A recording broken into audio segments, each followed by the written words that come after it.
products in the past, you want to look elsewhere. Hopefully in today's video I will lose my voice apparently.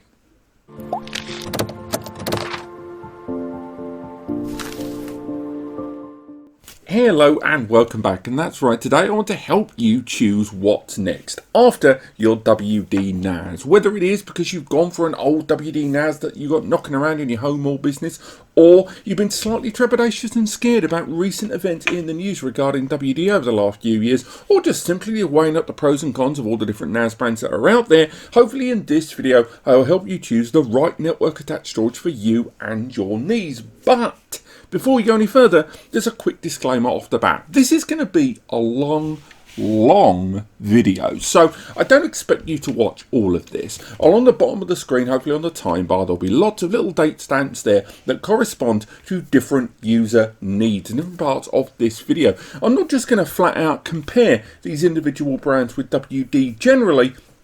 I'm going to be targeting different things. I'm going to be targeting the software, I'm going to target price, I'm going to target things like Plex Media Server, performance, flexibility, value, connections, ease of use, low impact, and of course security. And in all of those areas, different NAS brands may well be the preferable upgrade from your existing WD system. So I strongly recommend, to save you a bit of time, to skip ahead to the chapter along the bottom that is the most appropriate to you and your needs. Otherwise, put your feet up and let's go on this journey together. But why are people thinking about leaving WD? That's right.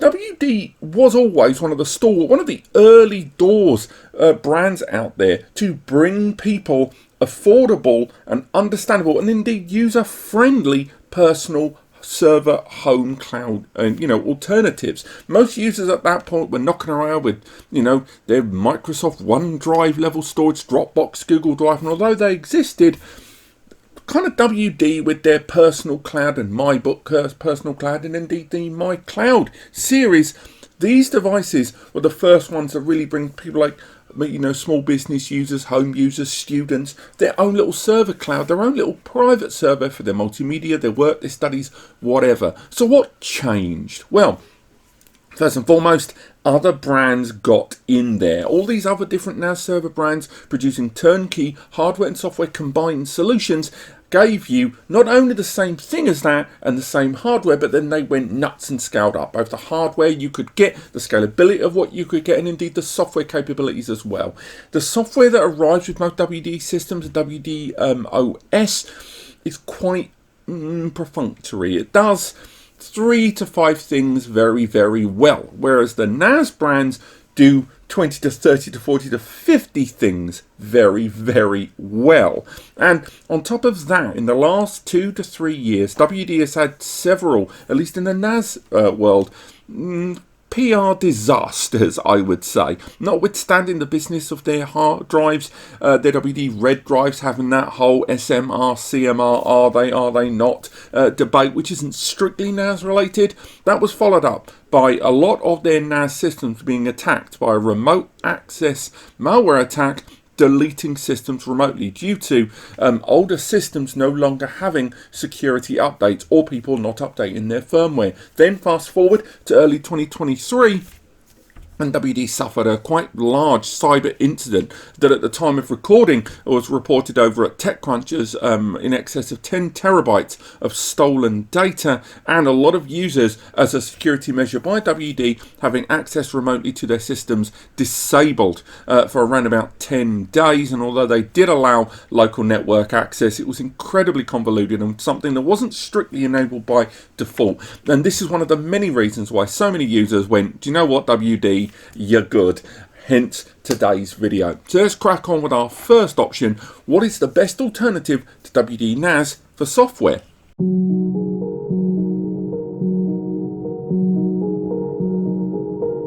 That's right, most of you would have guessed it. When it comes to the network attached storage industry, Synology pretty much win the day when it comes to the software there, notwithstanding that it is most certainly better in terms of features, services, applications and more than what's included in the WD NAS OS. Synology's own DSM platform has largely beaten everyone else in the market. It's user friendly, it is incredibly responsive, it gives you a remote access operating system that feels localized in your web browser there, but it isn't just there. You've got all of the mobile applications, the desktop client applications, and that their platform provides things within DSM that are just not available elsewhere. They replace a lot of existing third-party communication, office and business tools with their own first-party tools that run as well, and in some cases even better. The collaboration suite, Synology Drive, Synology Surveillance Station, and indeed they've got their own cloud platform as well in Synology C2 that is perfectly integrated into none of those applications. And indeed DSM 7.2 rolls in things like volume encryption that have been demanded for a while, along with write once, read many support, allowing you to create, unchangeable long-term backups that can't be altered in any way, immutable backups if you will. Then they've added things such as M2 NVMe storage pools within their OS. They even provide their own range of drives that have firmware update options available within their own software. What I'm saying is, if it comes to software that is user-friendly, multi-purpose, and definitely easier to wrap your head around without having to get through the technical mumbo-jumbo, you're really going to enjoy Synology's DSM software, and certainly it will appear an entirely different world to WD's NAS OS.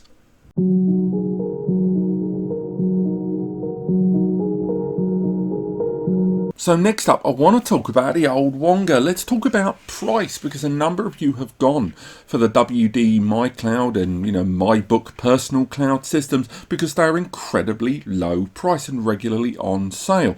Now, as an alternative to those, I would definitely recommend the TerraMaster NAS series. Sorry about the echoing of my voice through these two boxes, but the TerraMaster NAS series there is by far the lowest price hardware and combined turnkey NAS solution you can buy in the market right now. Although there are lots of other brands out there that scale their price point depending on the hardware that's inside consistently, when you compare the hardware profiles of their 2, 4, 6, 8, 9, 12 bay systems in rack mount and desktop, they will always consistently be the same price regardless of the CPU that's inside. Now, they have improved a lot in the last few years. Indeed, their evolution as a brand has been far faster than others out there, and although they lack a lot of the bells and whistles on the hardware and software front of things like brands like Synology and QNAP, I will still state that in terms of their TOS software, the fact they have a flexible RAID system known as T-RAID, comparable to that of Drobo Beyond RAID and Synology Hybrid RAID, the fact that they've got an AI photo recognition tool,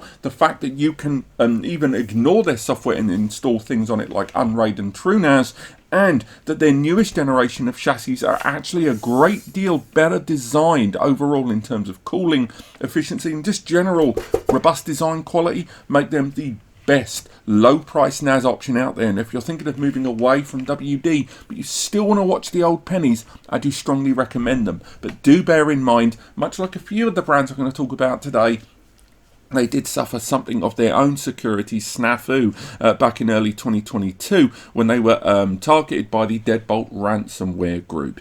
Do bear in mind that security on these NAS brands, a lot of it is going to be about the relationship between the brand themselves and how they manage their platform, updates and software, and how you, the end user, manage your own personal security and access there. So don't just think by moving away from WD that you can take your foot off the gas when it comes to security. You're going to have to stay mindful of this, and I will be mentioning a few other brands today that have had their own security snafus over the last few years.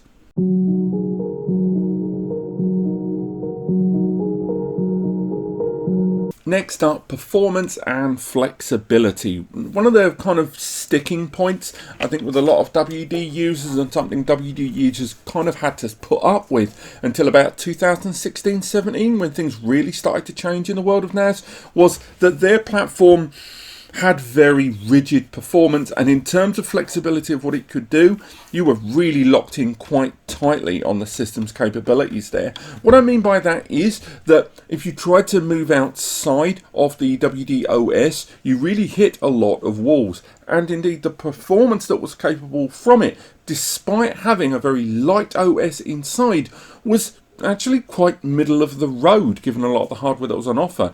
And then, although there were some 10 GBE NASs on their lineup, very few of them were, and the scalability and upgradability of most of those solutions is pretty poor too.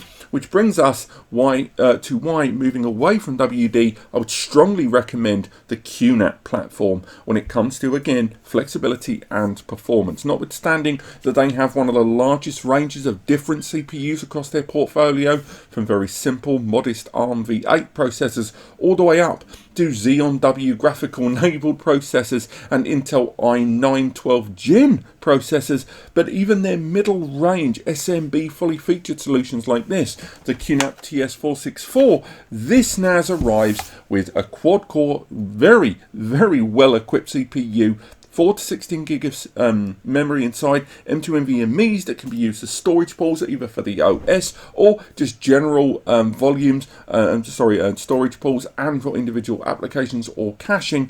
But the port and connections on these devices are just fantastic even on their default level. What I'm saying is the performance possible inside and out on the QNAP platform there dwarfs the majority of any WD NAS in the market of the same comparable hardware there. And the reason I picked QNAP over the other brands in terms of overall performance and flexibility is very few NAS brands provide the sheer scale of both PCIe upgrade cards in the QNAP QM2 series, some of which have got M2 NVMe, some of which have got 10 GBE, and some of them are combo cards like this one, but then they've got Gen 4 cards, Gen 3 cards, and Gen 2 cards, and supporting a wide range of third-party cards, and USB adapters that allow you to add 2.5 and 5 GBE ports, and even 10 GBE to Thunderbolt adapters for their platform.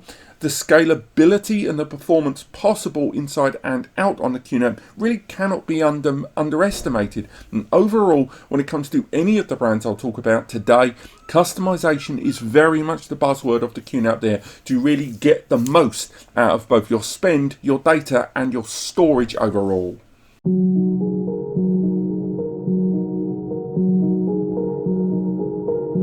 Next up, we're going to talk about value. It's all fair and well for me to talk about the price of these devices, but just because something has a low price doesn't mean you're getting good value for money. Now, when it comes to value for money, at least in the hardware stakes and a little bit in the software stakes, I would say moving away from WD, Asustor is a very solid choice, particularly in the last 24 months or so with the release of their new DriveStor series, the LockStor Gen 2 series, and even other devices arriving more and more in their portfolio, showing them as a very adaptable brand more and more. Now, when I talk about value, what I mean there is, although a lot of their solutions aren't quite as low price as the TerraMaster systems I mentioned earlier on, I will state that when it comes to what you are getting for your money, it makes it very hard to disagree with them. Case in point, their 2-bay NAS here, the LockStor 2 Gen 2, the AS, I believe 6702T, I might got that model ID wrong. This utilises the same CPU as that QNAP I mentioned earlier on, but it arrives with these 2 SATA hard drive or SSD ports here on the front, but inside are 4 more M2 NVMe slots inside on a PCIe card. This card, one from a NAS I'm using earlier on, inside there has 4 M2 slots, turning this 2-bay into a 6-bay NAS device. Yet this 2-bay arrives at the same price as the QNAP 264 and the Synology DS723. It even arrives with a couple of 2.5 GBE ports there on the rear and an HDMI 2.0B slot there, and even an improvement on the 4K 60 frames per second connection of other NASs, but also bring in better bandwidth control visually there on the back. There's even the USB 3.2 Gen 2 ports throughout for 10 gigabits per second connected media on the device. Again, all arriving at the same price as their contemporaries, but giving you a little bit more bang for the buck in terms of the hardware you're getting inside, indeed even on the software level. The software inside is still very user-friendly, and I would say it strikes a balance in terms of design and graphical presentation between that of a Synology and a QNAP. It arrives with the ability to use the M2 NVMe's as storage pools or for caching, I hate seagulls, or you can utilize it, inside using BTRFS, something that only Synology really provide. It strikes a balance between all the other NAS brands while still sticking its landing in terms of the price it's going to cost you. Then when you move away from that and you find out that they've also produced very affordable 10GBE solutions that are powered by ARM processors, and they've got affordable drive store NAS solutions as well, all of which with prices that scale exactly the same as everyone else, but giving you just that little bit more hardware every single time. It makes the Acer Store brand of NASes very good value overall for those of you that really prioritize your hardware over software.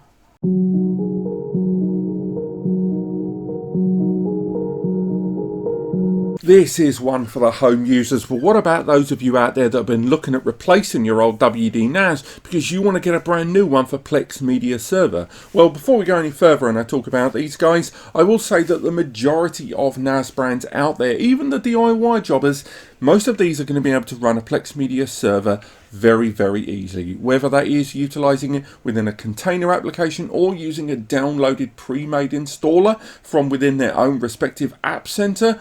Any NAS brand is going to support you in terms of Plex. It's just a question of to what extent and what it's capable of. And of all the brands that I talk about, Synology and QNAP are pretty much my big hot tip for Plex Media Server for slightly different reasons. Now, in the case of the Synology, the reason I recommend it is because although the Synology Plex Media Server application that arrives in the App Center is by no means the one-click install that you find on other NAS brands, and indeed is in their third-party beta application area, I will still say that when the Plex app is running, it runs at its most efficient on the Synology platform there. When we've done like-for-like comparisons of both of QNAP and Synology running QTS and DSM respectively on a similar hardware level, when we did tests with the TS453D versus the DS920 Plus, both of which had the same CPU and the same memory, when they were running Plex playing the same files, the Synology was using less power in order to do it because their OS just seemed to be that little bit more efficient. However, the reason QNAP comes into the fold there is because the QNAP has a better range of hardware, particularly for those of you that needed to factor in things like transcoding, re-encoding and conversions of files. Yes, these days most of our network speeds and indeed our internet speeds are absolutely fantastic. So why would you need to re-encode any kind of file? Well, you may be using a device such as, an old phone or something like that, and maybe you don't want to watch the latest Avatar 2 4K file on that mobile remotely, and what you want is a resized file. And in that scenario, you're going to want a NAS that can change that on the fly, nice and easy, as efficient as possible. And QNAP has a greater range of CPUs with integrated graphics, ergo a part of a CPU, I still hate seagulls, that is better suited to reshape that file, whereas Synology devices like the DS923 that may not have integrated graphics will have to work consistently harder in order to reshape that file. And the same goes if you're playing files where they're using particularly complex or licensed formats such as HEVC, or if you're using certain audio formats such as FLAC or MP4A. There are lots of reasons why encoding and transcoding is useful, why I would still recommend the QNAP, thanks to it having even the i5, i7, i9 powered NAS systems that arrive in their higher tier, even with ZFS on board. Or Synology is still a great option in terms of simplicity and efficiency in terms of playing back your Plex Media Server media. If you're moving away from WD, although I'm not completely discounting using an Acer Store or a TerraMaster NAS to enjoy your Plex Media Server, or applications such as Unraid or TrueNAS, nonetheless, in terms of efficiency and overall ease of use, these two will always come to the forefront.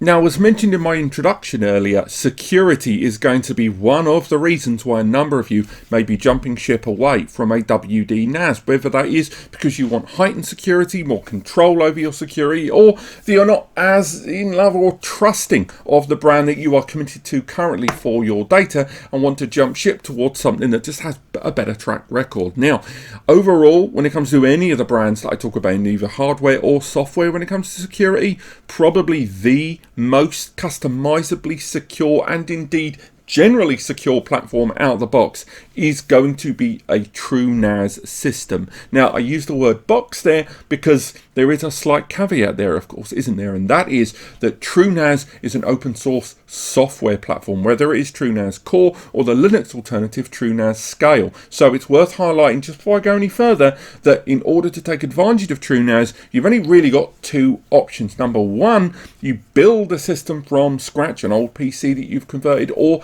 utilizing a pre-existing NAS system that you want to install TrueNAS on. Check out my guides below. Or you go for an IX system, which is an IX system NAS, which is a pre-built NAS solution from them that has TrueNAS ready to rock on board. So that's the closest you can get to a turnkey TrueNAS solution officially there. But why is TrueNAS just the more secure option overall? Well, if we take it straight off the bat, very few NAS platforms arrive at deployment on a software or as an IX combined system as secure, with all of the remote level access features being disabled by default, and you really have to force the system to open a lot of these things up. If you set up the RAID in an inappropriate way, set up general ports and connections in an inappropriate or insecure way, the system will stop you and it will demand that you force it through. So if you really must do something insecure on the system, it will blanketly go out of its way to say, you are doing something insecure, you are liable, I need you to tick this box that says you are forcing this decision through. Notwithstanding that, the system also has a fantastic architecture in terms of how its internal containers and just general jails they're known of within the system are contained and separate from everything else. Ultimately, the TrueNAS platform, and we're focusing more on Core here because Linux has not been around as long, but TrueNAS Core and its ZFS architecture is built around this idea of everything being separated, and access, if you are invaded or someone does manage to go in because you left SSH open, that there is only a finite amount that a person can do to get through unless you have set the device up in an insecure fashion. So when it comes to security, and when it comes to stability and security and customization to any preset secure setup in your own home or business environment, there is a reason why you are hearing the big enterprise platforms, and again for YouTube we can just go straight to Linus, of course, but there is a reason they're all going within that direction so often, and more often than not, towards the likes of TrueNAS and a lot of this open source software. There's a reason it's secure, but just bear in mind you're gonna need to get learned up, hit your books, and know what you are doing, because it is secure. But if you don't know what you're doing and you're prepared to blindly click buttons, it will become insecure pretty quick.